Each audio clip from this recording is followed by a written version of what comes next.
Hi ಎಲ್ರಿಗೂ welcome to my YouTube channel. ಸ್ನೇಹಿತರೆ, ಈ ಒಂದು ವಿಡಿಯೋದಲ್ಲಿ ತುಂಬಾನೇ ಫೇಮಸ್ ಆಗಿರುವಂತಹ ಒಂದು ದೇವಸ್ಥಾನದ ಬಗ್ಗೆ ವಿಡಿಯೋ ಮಾಡೋಣ ಅಂತೇಳಿ ತುಂಬ ದಿನದಿಂದ ಅಂದ್ಕೊಂಡಿದ್ದೆ. ಆ ಒಂದು ವಿಡಿಯೋನ ಇವತ್ತು ಮಾಡಲಿಕ್ಕೆ ಸಾಧ್ಯ ಆಯಿತು. ಏನಪ್ಪ, ಯಾವ ದೇವಸ್ಥಾನ ಅಂತೀರಾ? ಆ ದೇವಸ್ಥಾನ ಬಂದು ಶ್ರೀ ಕೆಂಡಗಣೇಶ್ವರ ಸ್ವಾಮಿ ದೇವಸ್ಥಾನ ಗದ್ದಿಗೆ. ಸೊ ಇದು ಬಂದು ನಮ್ಮ ಮೈಸೂರಿಂದ ಸರಿಸುಮಾರು 35 ಕಿಲೋಮೀಟರ್ ಆಗುತ್ತೆ.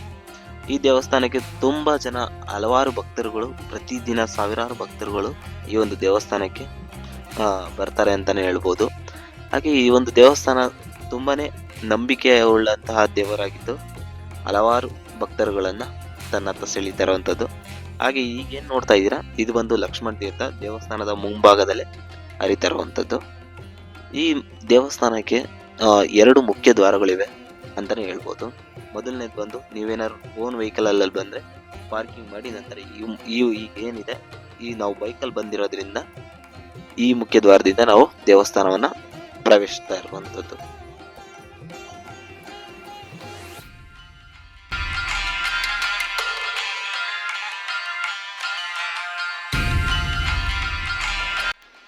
ಹಾಗೆ ಈ ಒಂದು ದೇವಸ್ಥಾನದಲ್ಲಿ ಯಾವುದೇ ಹರಕೆ ಕಟ್ಕೊಂಡ್ರು ಕೂಡ ಅವರ ಇಷ್ಟಾರ್ಥಗಳು ಬೇಗ ನೆರವೇರುತ್ತೆ ಅನ್ನೋ ಒಂದು ನಂಬಿಕೆ ಇದೆ.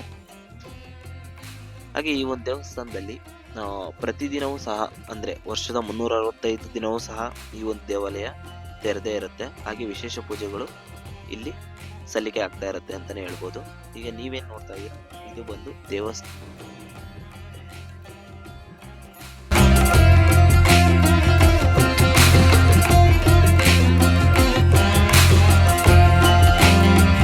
ದೇವರ ದರ್ಶನ. ಇದು ಬಂದು ಶ್ರೀ ಕೆಂಡಗಣೇಶ್ವರ ಸ್ವಾಮಿ ದೇವಸ್ಥಾನದ ಒಂದು ಗರ್ಭಗುಡಿ.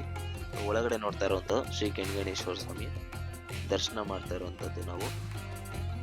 ಹಾಗೆ ಅದ್ರ ಪಕ್ಕದಲ್ಲೇ ಇರುವಂತದ್ದು ಮಹದೇಶ್ವರ ದೇವಸ್ಥಾನ, ಅಂದ್ರೆ ಸನ್ನಿಧಿ. ಈಗ ನೀವೇನ್ ನೋಡ್ತಾ ಇದ್ದೀರಾ, ಅದು ಬಂದು ಮಹದೇಶ್ವರ ಸ್ವಾಮಿ ಸುತ್ತ. ಅದೊಂಥರ ನಮ್ಮಲ್ಲಿರುವಂತಹ ನೆಗೆಟಿವ್ ಎನರ್ಜಿಯನ್ನ ತೆಗೆದುಹಾಕಿ ಒಂದು ಪಾಸಿಟಿವ್ ಎನರ್ಜಿಯನ್ನ ನೀಡುವಂಥದ್ದಾಗುತ್ತೆ. ಯಾಕಂದರೆ ನಾವು ಪ್ರತಿ ಸಾರಿನೂ ದೇವಸ್ಥಾನಕ್ಕೆ ಹೋದಾಗ ಒಂದು ಪಾಸಿಟಿವ್ನೆಸ್ ಅನ್ನೋದು ಇದ್ದೇ ಇರುತ್ತೆ ಪ್ರತಿಯೊಂದು ದೇವಸ್ಥಾನದಲ್ಲಿ. ಹಾಗೆ ನಾವು ಪ್ರತಿ ಸಾರಿನೂ ನಮ್ಗೆ ಏನಾದರೂ ಬೇಜಾರಾದಾಗ, ಅಕಸ್ಮಾತ್ ಖುಷಿ ಆದಾಗ ಈ ಒಂದು ದೇವಸ್ಥಾನಕ್ಕೆ ಬಂದು ಹೋಗುವಂಥದ್ದು ನಮ್ಮ ರೂಢಿಯಾಗಿರುತ್ತೆ.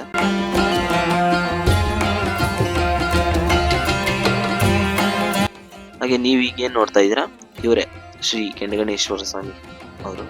ಇವರನ್ನ ಬೆಳ್ಳಿ ರಥದಲ್ಲಿ ದೇವಸ್ಥಾನದ ಸುತ್ತ ಪ್ರದರ್ಶನ ಹಾಕಲಾಗುತ್ತೆ. ಯಾಕಂದ್ರೆ ತುಂಬಾ ಜನ ಹರಕೆ ಹೊತ್ಕೊಂಡಿರ್ತಾರೆ ಬೆಳ್ಳಿ ತೇರನ್ನ ಎಳಿಸ್ತೀವಿ ಅಂತ. ಸೊ ಆ ರೀತಿಯಲ್ಲಿ ಈ ಒಂದು ಬೆಳ್ಳಿ ತೇರನ್ನ ದೇವಸ್ಥಾನದಲ್ಲಿ ಹರಕೆಯ ಮೂಲಕ ತೀರಿಸ್ಕೊಳ್ತಾರೆ.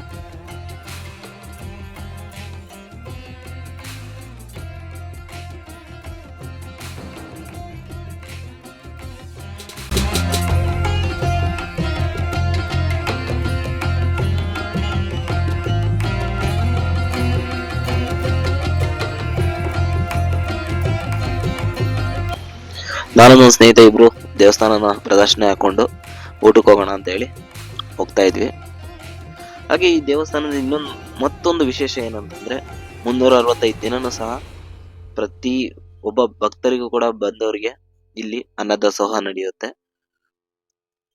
ಹಾಗೆ ಈ ಅನ್ನದಾಸೋಹ ಬಂದು ಬೆಳಿಗ್ಗೆ 9ರಿಂದ ಸಂಜೆ 3:30ವರೆಗೂ ಈ ಒಂದು ದೇವಸ್ಥಾನದಲ್ಲಿ ಅನ್ನದಾಸೋಹ ನಡೆಯುತ್ತೆ ಅಂತಾನೆ ಹೇಳ್ಬೋದು. ಹಾಗೆ ನೀವು ಈಗ ಏನ್ ನೋಡ್ತಾ ಇದ್ದೀರಾ, ಇದು ಬಂದು ಪ್ರತಿ ಶಿವರಾತ್ರಿ ಅಂದು ಈ ಒಂದು ಇದರಲ್ಲಿ ವಿಶೇಷವಾದಂತಹ ಒಂದು ಕಾರ್ಯಕ್ರಮಗಳನ್ನ ಹಮ್ಮಿಕೊಳ್ತಾರೆ. ಹಾಗೆ ನಾಟಕ ಆಗಿರ್ಬೋದು, ಕುಸ್ತಿ ಆಗಿರ್ಬೋದು, ಇತ್ಯಾದಿ ಮನರಂಜನಾ ಕಾರ್ಯಕ್ರಮಗಳನ್ನ ಈ ಒಂದು ದೇವಸ್ಥಾನದಲ್ಲಿ ವಿಶೇಷವಾದ ದಿನಗಳಲ್ಲಿ ಹಮ್ಮಿಕೊಳ್ತಾರೆ.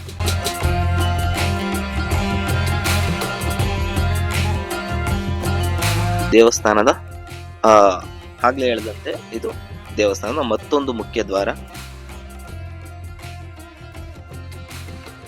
ಹಾಗೆ ನೀವು ನೋಡಿರ್ಬೋದು, ತುಂಬಾ ಜನಪದ ಸಾಂಗ್ಗಳಲ್ಲಿ ಇದೊಂದು ಶೂಟಿಂಗ್ ನಡೆದಿರುತ್ತೆ.